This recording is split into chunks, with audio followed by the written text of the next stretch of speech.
Greetings, Japan fans. Today's show, we're going to talk about leaders giving talks.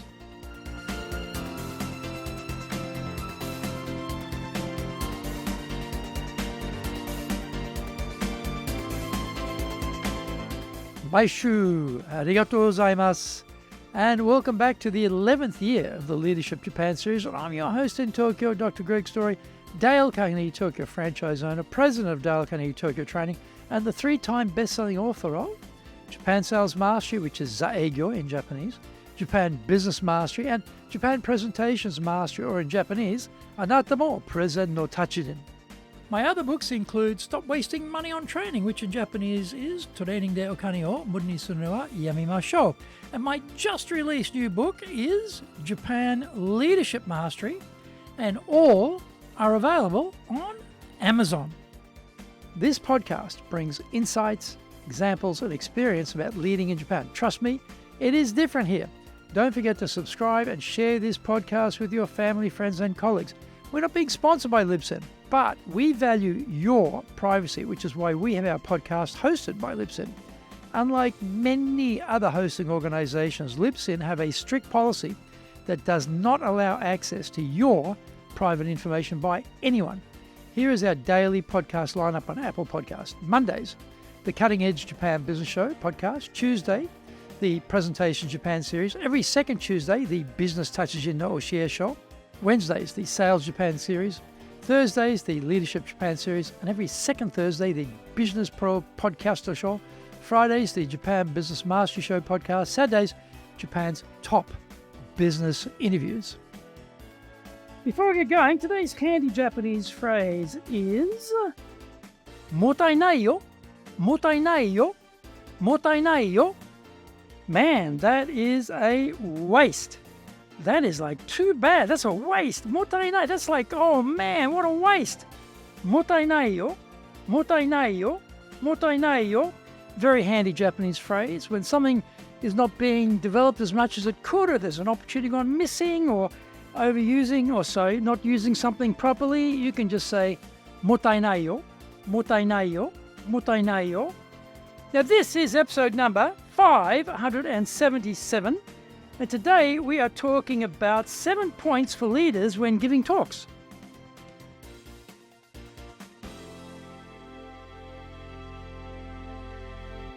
Recently, my social media has been full of short videos of various politicians and supporters giving talks at the Democratic National Convention. It always begs the question for me about what are we doing as leaders in business? We have the same goals. We want our message to be heard and to be convincing. The difference is, I am sure, all of these speakers have been well coached and have been practicing hard for their moment in the spotlight, given a global audience of massive proportions. In business, we have our own team at our town hall, or perhaps an audience at a business conference, or maybe a small chamber of commerce gathering. Actually, it doesn't matter about the venue, because skill is skill, image is image, and credibility is credibility. I was reminded of this when one of my son's friends complained about the organization's leader when he has just joined the firm after graduating from varsity. Being at the very bottom of the pile, young people are there to stay quiet and listen to their elders and betters. The issue, though, is they are not stupid. In this case, the top person was a poor speaker. And so the new entrant's first thought is, have I made a mistake? They worry that this company isn't as good as they imagine it was. If the top dog, the face of the organization, is a dud, then maybe the whole artifice is a problem too. As business leaders, it will be rare that there is a lot of effort put into the talk preparation beforehand. Smart, successful, assured people are confident about winging it. The problem is we can become excessively confident over time and neglect the basics. Here are 7 points to reflect on when giving your next business talk to ensure you do a much better and more credible job. Number 1, rehearse. This step is always the victim of tight schedules But the downside of neglecting it is serious, because our personal and professional brands suffer. Even if it is a minimalist approach on the prep front, at least do a run-through before you launch forth in front of your listeners. Remember, they're judging you and your firm on what they see you do. Number 2, eyes. Make eye contact with your audience. I don't mean the usual fake eye contact where the speaker dramatically scans the crowd, but in fact doesn't look at any one person. I mean hardcore, full-on, 6 seconds of riveting eye contact with as many people as possible, but delivered one by one, maintained over the entire course of the talk. Our listeners need to feel we are speaking directly to them and that we want their 100% attention. 6 seconds is enough to engage them without pulverizing the audience's submission and coming across as being too intrusive. Number 3, face. We make the mistake of thinking that our slides are the most powerful visual tool in our armory. Not true. Our face shines through much more brilliantly and powerfully. Our facial expressions are absolute commanders of nuance, meaning, and impression.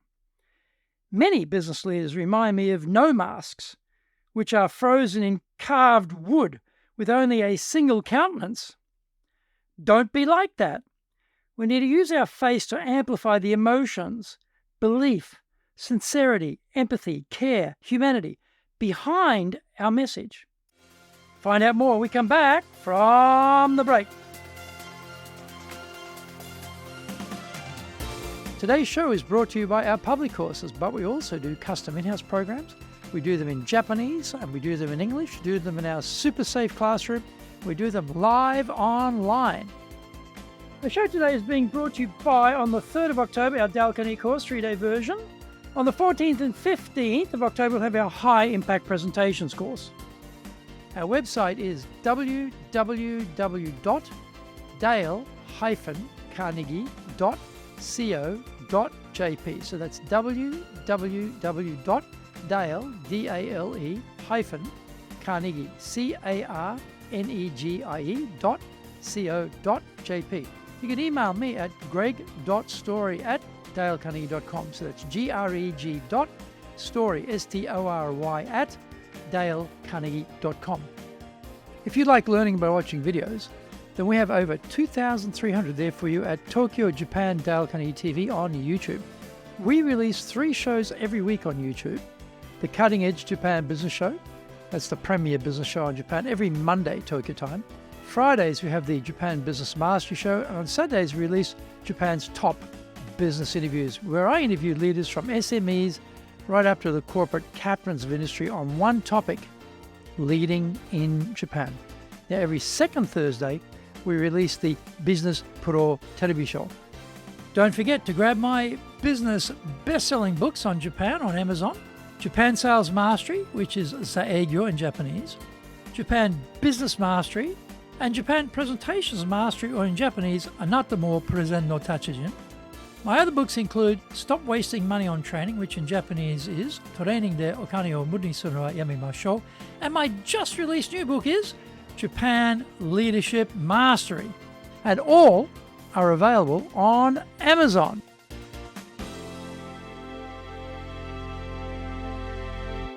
Welcome back. Number 4, voice. I noticed that many speakers at the convention were loud, loud, loud all the way through in their speech. They were trying to speak powerfully, to inspire, to motivate. That is all very well, but modulation is a critical piece for really being heard. It allows us to amplify certain words and phrases such that they stand above the other words placed around them, dropping to a whisper after bellowing away in your talk is the ultra power play in messaging. That contrast pinpoints everyone's attention to what we say next during the whisper, and that is what we want to have happen for the key points in our talk. Number 5, gestures. They are another amplifier. 15 seconds is the maximum length for holding any gesture before it becomes stale, dull, and lifeless. Eye power combined with voice power, combined with a powerful gesture, is an unbeatable combo when speaking. I see so many CEOs speaking with a vice-like grip on the podium and thereby denying themselves the opportunity to use gestures to strengthen their key points. It's a big mistake. When I have a podium, I purposely stand back from it so that my hands are not tempted to touch it. Be careful with podiums because there seems to be a magnetic facility drawing our hands to grab it and hold on to it so it won't escape. Number 6, pause. We saw many good examples of the convention of the better speakers employing pauses. These allow us to differentiate between what we've just said and what we are about to say. We create a small break before we say the next thing. That small gap allows the words to be heard clearly and gives the audience enough time to digest the previous content. Pauses also create anticipation of what we're about to say, which is a great way of drawing the audience into us and our message. Number 7, posture. Stand up straight. Don't slouch. Don't kick one hip out. And don't look casual. A tall, straight back emanates authority and credibility. It shows confidence and commitment to what we are saying. These are subtle physical signals. We're all finely tuned into these signals because that is how we have learned to survive dangers over the centuries. Our eyes spot some physical action in front of us. We then anticipate what comes next, as well as making a judgment about what we are seeing.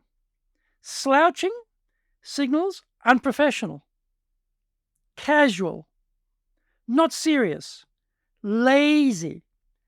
By going in the other direction and thinking to carefully control our posture, we can determine the signal the audience receives and make it a winner for us. These 7 elements are not difficult or beyond mastery. By the way, the bar for public speakers in Japan is super low. Just by mastering these simple elements, we can catapult ourselves into the top 5% of speakers. Thank you for joining the Leadership Japan series. If you found the program useful, then tell your family, friends, and colleagues. Don't forget to subscribe and share this podcast. You can contact me at greg.story@dalecarnegie.com. Our website is www.dale-carnegie.co.jp. Until the next episode, take what you thought valuable, put it into action, because idea application is what makes winners winners. So, be one of them. Remember, I'm in your corner, your go-to guy for soft skills training in Tokyo, committed to your success here in Nippon.